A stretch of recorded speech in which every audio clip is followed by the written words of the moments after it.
পুঁজিবাজার নিয়ে আলোচনার জন্য আজ আমাদের সাথে স্টুডিওতে উপস্থিত রয়েছেন চট্টগ্রাম বিশ্ববিদ্যালয়ের মার্কেটিং বিভাগের অধ্যাপক সৈয়দ আহসানুল আলম। আলোচনা করবো তার সাথে। জনাব আহসানুল আলম স্যার, আপনি কেমন আছেন? আলহামদুলিল্লাহ ভালো আছি এবং আপনাকে ধন্যবাদ। আপনার মাধ্যমে আপনাদের অগণিত লক্ষ লক্ষ দর্শককে সালাম এবং শুভেচ্ছা। আমি শুরুতে যে বিষয়টি নিয়ে আলাপ করবো, আমাদের নতুন বছর অর্থাৎ 2015 সালের আমরা ইতিমধ্যেই একটি সপ্তাহ পার করেছি এবং গত সপ্তাহে যে চিত্রটি আমরা দেখেছি যে মোটামুটি সূচকের অবস্থান আপনার তার আগের সপ্তাহের তুলনায় বেড়েছে এবং লেনদেনের গতিও কিছুটা বেড়েছে, যদিও এখনো কিন্তু টার্নওভারের অবস্থান 200 কোটি এবং 300 কোটির ঘরেই। কিন্তু যে চিত্র দেখতে পাচ্ছি ইন্ডেক্সের অবস্থান 4900 ঘরে, এটা বেশ কয়েক কার্যদিবস ধরে। তো এই অবস্থানকে ঘিরে আপনার মন্তব্য কি হবে? দেখেন, এই নববর্ষের এই শুরুতে ব্যক্তিগতভাবে আমার যেটা অভিমত, যে আমি মনে করছি যে আমাদের শেয়ার বাজার অত্যন্ত নরমালি বিহেভ করছে এবং এটা আমার কোনো নিজের ধারণা প্রসূত কথা নয়। আপনারা যদি দেখেন যে এই 5ই জানুয়ারিকে কেন্দ্র করে যে ধরনের একটি প্রতিক্রিয়া শেয়ার মার্কেটে হওয়ার কথা ছিল সেটা তো হয়নি, এবং 1 জানুয়ারি থেকে আপনি 8 তারিখ পর্যন্ত আপনি দেখবেন যে একই জায়গায় আছে অথবা ভালো আছে। এই জায়গায় আমি একটু পিছনে চলে যেতে চাই। অক্টোবর মাসে আমি আপনাদের এখানে একটা অনুষ্ঠানে এসেছিলাম এবং তখন শেয়ার ইন্ডেক্স ছিল 5173। তো তখন আমি সবসময় বলেছিলাম যে আমাদের শেয়ার মার্কেট যেহেতু অর্গানাইজড না এবং ফাউন্ডেশন অনেক জায়গায় দুর্বল, এরকমই একটাই মাত্রায় কিন্তু এরকম একটা ইন্ডেক্স কিন্তু আমাদের জন্য সুস্বাস্থ্যকর। এবং ওই মাসে কিন্তু আমাদের সর্বোচ্চ ইন্ডেক্সের অবস্থান উঠেছিল 5300 ক্রস করেছিল এবং নভেম্বর মাসের এই 25, 26 এবং 30 তারিখে এটা সর্বনিম্ন 4700 হয়েছিল। তারপরে ডিসেম্বরে এটা পিক আপ করে 4800, 900 এবং নববর্ষ শুরুতে এটা আপনার এই জায়গায় আছে।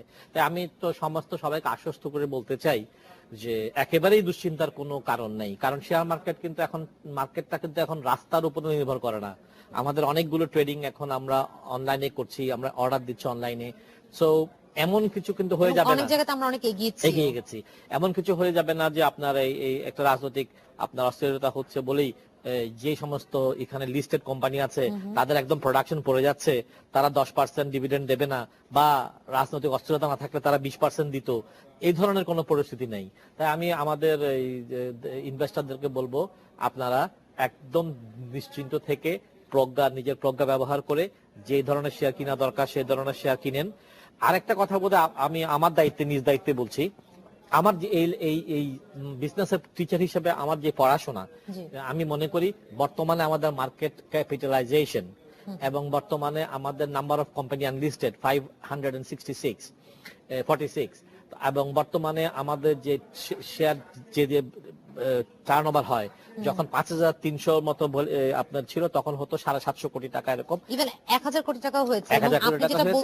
এইটার ভিত্তিতে আমি মনে করি যে আমাদের শেয়ারের ইন্ডেক্স থাকা উচিত, আমাদের শেয়ারের ইন্ডেক্স থাকা উচিত 4500 থেকে 5500। তাই আমাদের যে সমস্ত উদ্যোক্তা ভাইরা মনে করছেন যে শেয়ার যেতে যেতে হিমালয় পর্যন্ত যাবে, ওরকম আশা করা ঠিক হবে না এবং একদম পরে গিয়ে চ্যাপ্টা হয়ে যাবে আন্দোলনে, সেটা ঠিক হবে না। আমরা ওইটুকু জায়গায় চলে এসেছি। তাই আপনারা ওইটা নিচের দিকে যেতে থাকলে সতর্ক হন, উপর দিকে যেতে থাকলে আনন্দিত হয়ে কিনেন বেচেন। Try to play within this range. এখন পুঁজিবাজারকে দেখে আপনার কি মনে হচ্ছে, কতটুকু পুঁজিবাজার বান্ধব পরিবেশ বিরাজ করছে কিনা? দেখেন, এই বর্তমানে আমাদের যেগুলো সমস্যা আছে ওগুলোকে যদি আমরা মেনে নিই তাহলে আমি মনে করি যে এখন এটা ইনভেস্ট করার ভালো সময়। কিন্তু আমাদের সমস্যা হচ্ছে যে আমাদের কিন্তু নতুন শেয়ার আসছে না, রাষ্ট্রায়ত্ত সংস্থাগুলো শেয়ারের পরিমাণ কম। এই ব্যাপারে আমি সরকারের দৃষ্টি আকর্ষণ করব যে রাষ্ট্রায়ত্ত ব্যাংকগুলোকে অফলোড করার ব্যাপারে সরকারের সিদ্ধান্ত আছে, কিন্তু সরকার বলে দিয়েছিল যখন 100 টাকা শেয়ার মূল্য ছিল যে 1500 টাকার নিচে হলে অফলোড করা যাবে না, অর্থাৎ এখন 10 টাকাটা 150 টাকার নিচে অফলোড করা যাবে না।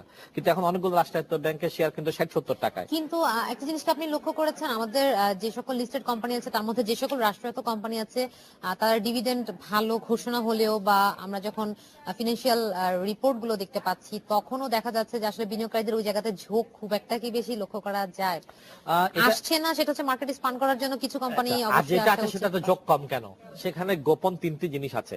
একটা হচ্ছে যে সরকারি সংস্থার উপরে ভোক্তা ইনভেস্টরদের একটা আস্থা কম, আস্থাহীনতা তো আছে। দ্বিতীয় কথা হচ্ছে যে যারা প্লেয়ার, যারা ম্যানিপুলেটর এখনো কুপটি মেরে আছে, তারা রাষ্ট্রায়ত্ত শেয়ার নিয়ে বেশি খেলাধুলা করে না। তারা খেয়াল করে করে যেটা নিয়ে খেলাধুলা করলে তাদের লাভ হবে। তার মানে if I M a player, definitely আমি রাষ্ট্রায়ত্ত ব্যাংকগুলো শেয়ার নিয়ে খেলবো না, আমি খেলবো আমি আরো সেফ জোনে। তো আপনি অত্যন্ত ভালো প্রশ্ন করেছেন যে আমি মনে করি যে যেই সমস্ত রাষ্ট্রায়ত্ত সংস্থা ভালো করছে, ভালো ডিভিডেন্ড দিচ্ছে, যাদের ইকোনমিক ফাউন্ডেশন শক্ত, আমি মনে করি আমার উদ্যোক্তা ভাইদের সেদিকে একটু নজর দেওয়া উচিত। ম্যানিপুলেশন ফ্রি মার্কেট কি আমরা পাবো না? আমরা পাচ্ছি। এই পৃথিবীতে কোনো জায়গায় ডে ওয়ানে শেয়ার মার্কেট ম্যানিপুলেশন মুক্ত হয় না। কারণ এইটি যে দেখেন, এটাকে যারা পলিটিক্যাল কথাবার্তা বলে সরকারকে দোষায়, একে দোষায়, আমি এরকম করি না। আমি মনে করি দিস ইজ যে ফিনান্সিয়াল মার্কেট।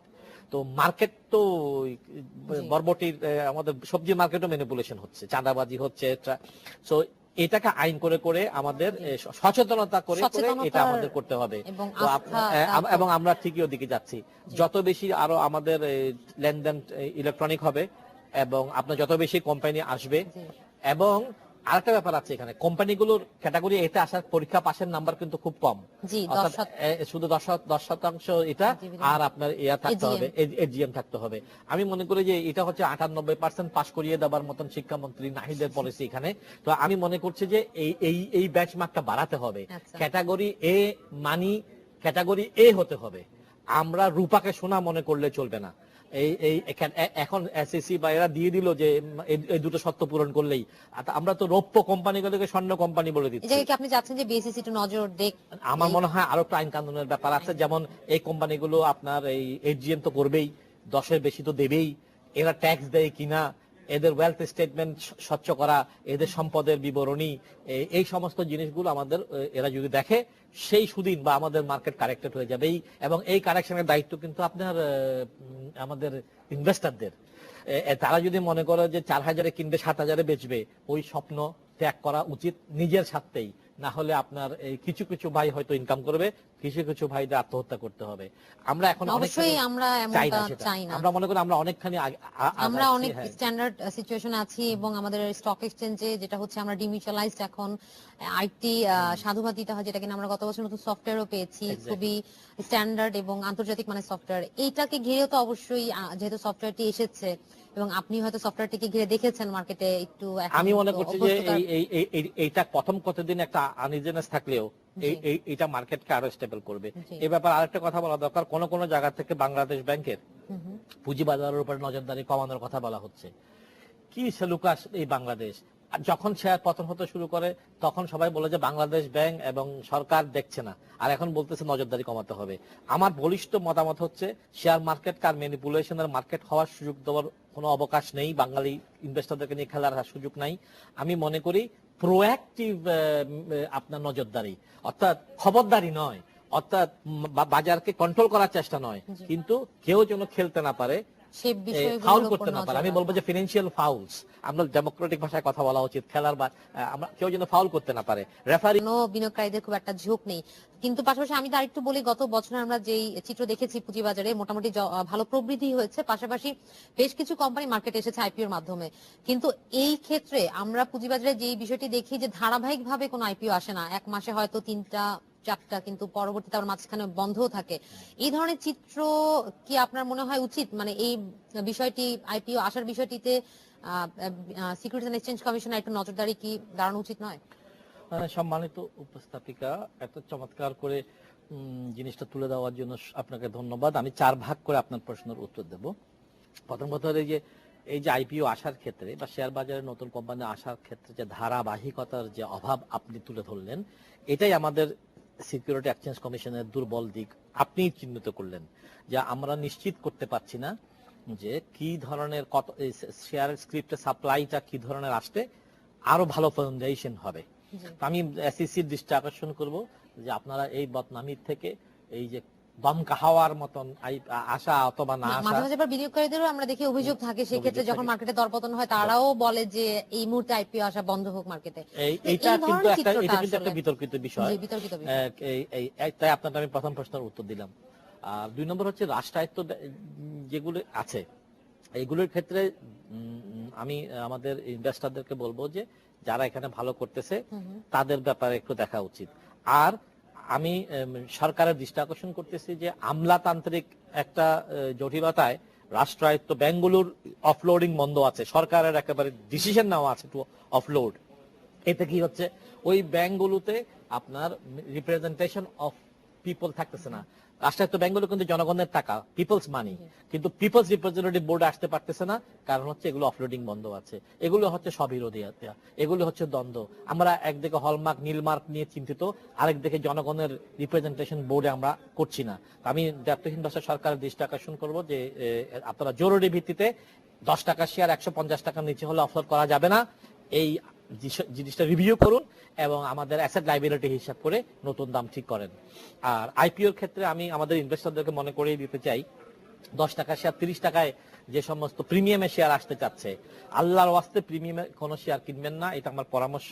সেটার কারণ হচ্ছে আপনারা দেখেন যে 10% ডিভিডেন্ড, যারা 30% আপনাকে 3 টাইমস যাচ্ছে, তারা কি আপনাকে 36% ডিভিডেন্ড দেবে? সেক্ষেত্রে কি অবশ্যই এটা একটু যাচাই বাছাইয়ের প্রশ্ন আসে না? অনেক যাচাই বাছাইয়ের প্রশ্ন আছে, তাদের পারফরমেন্স দেখার প্রশ্ন আছে। আপনারা ধৈর্য ধরেন, প্রথম একটা বছর লক ইন থাকবে, তারপর আপনি দেখেন যে কি অবস্থা হচ্ছে, যে তারা সেই কোম্পানিটার বিষয় জেনে এবং তাদের। কিন্তু আমি এখন অগ্রিম ভাবে বলে দিতে পারি, ওখানে তেমন কোনো সোনার হরিণ নেই যে আমাদেরকে সেই লোভে আমাদেরকে যে 3 টাইমস দিয়ে তাদের শেয়ার কিনতে হবে। এই ব্যাপারে আমি সতর্ক করে দিতে চাই। এই ব্যাপারে কি সিকিউরিটিজ এন্ড এক্সচেঞ্জ কমিশনের সতর্কতা জারি করা? আমার মনে হচ্ছে এই ব্যাপারে সিকিউরিটিজ এক্সচেঞ্জ কমিশনের কিছু দুর্বলতা আছে।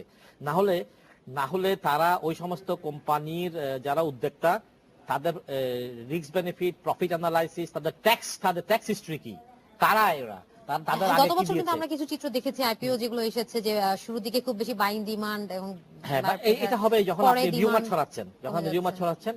তো আমি মনে করি এসএসসি ব্যাপারে বলিষ্ঠ ভূমিকা পালন করবেন, নীতিগত ভূমিকা পালন করবেন, না হলে এসএসসির বদনামি হবে আন্ডারহ্যান্ড কাজ কারবারের জন্য।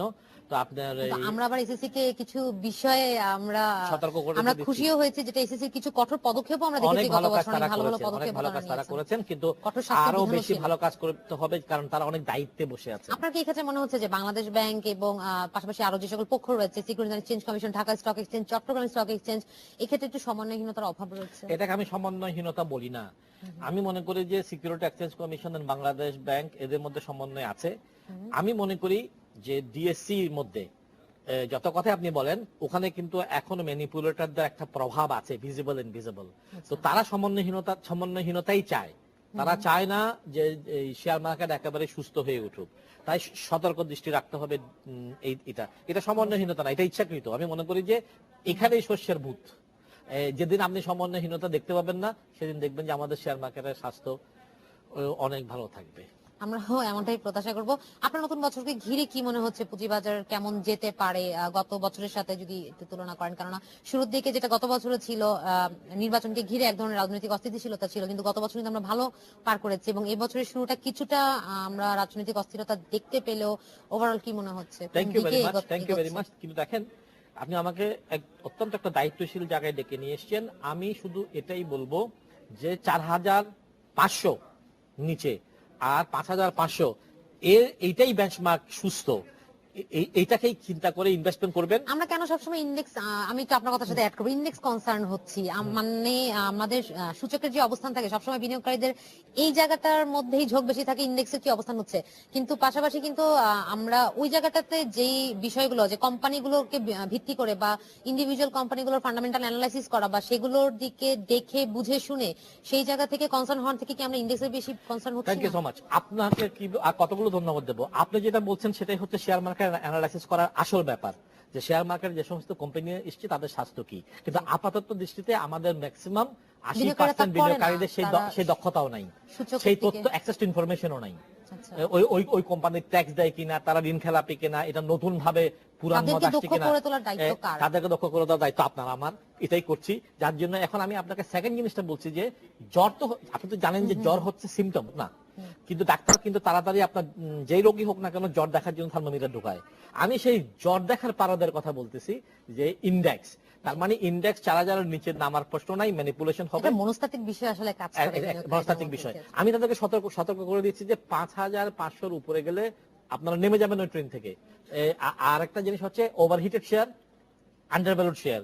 আমি শুধু এই জিনিসগুলো তাদেরকে বোঝানোর চেষ্টা করতেছি যে কোন শেয়ার এখনো ওভার প্রাইসড, ওইসব ব্যাপারে সতর্ক হয়ে ওখান থেকে তবে অফলোড একটা করেন। বিষয় এরকমও ছিল, যখন 5,000 কে ক্রস করে 5,300 বা হাই লেভেল গুলোতে ছিল, তখন আমাদের লেনদেনের ভলিউম বা ক্যাশ ইনফ্লো ছিল মার্কেটে অনেক। আবার এখন যেটা হচ্ছে যে ইন্ডেক্স আমরা বলছি ভালো অবস্থায় আছে, 4,900 মধ্যে আছে, কিন্তু লেনদেনের গতি দেখে আপনার কি মনে হচ্ছে হঠাৎ করে আবার লেনদেন কম হওয়ার কারণ কি? লেনদেন কম হয়নি ম্যাডাম, যখন 5,300 200-300 হয়ে কোটি গেছে, টাকা। জি। যখন 5,300 হয়ে গেছে তখন বুদ্ধিমান ইনভেস্টররা আচ্ছা। চিন্তা করছে অনেকেই বেল আউট করা এখনই উচিত। আচ্ছা। সেই জন্য তারা এটাই তারা উত্তম কাজ করেছেন, এই কাজটি তাদের করা উচিত। আর লোভের জন্য আর লাভের জন্য বসে না থেকে তারা বেল আউট করবে, নতুন মানুষ ট্রেনে উঠবে। কিন্তু এখন যেটা আপনি দেখতেছেন যে 5,000 এখন নিচে 200 কোটি টাকার ঘরে এটার কারণ লেনদেন। হচ্ছে যে এই এখন যাদের হাতে শেয়ার ধরা আছে ফিডো আপনার ওই মিউজিক্যাল চেয়ারের, এদের কিন্তু শেয়ার গুলো উচ্চ প্রাইসে কেনা আছে। তারা এই দামে বা এর চেয়ে নিচে বেচতে পারবে না, Observation mode এ কি আছে তারা? ওদেরকে ধরে রাখতেই হবে, না ওদের লস হবে। জনাব হাসানুল আলম, আপনাকে অসংখ্য ধন্যবাদ।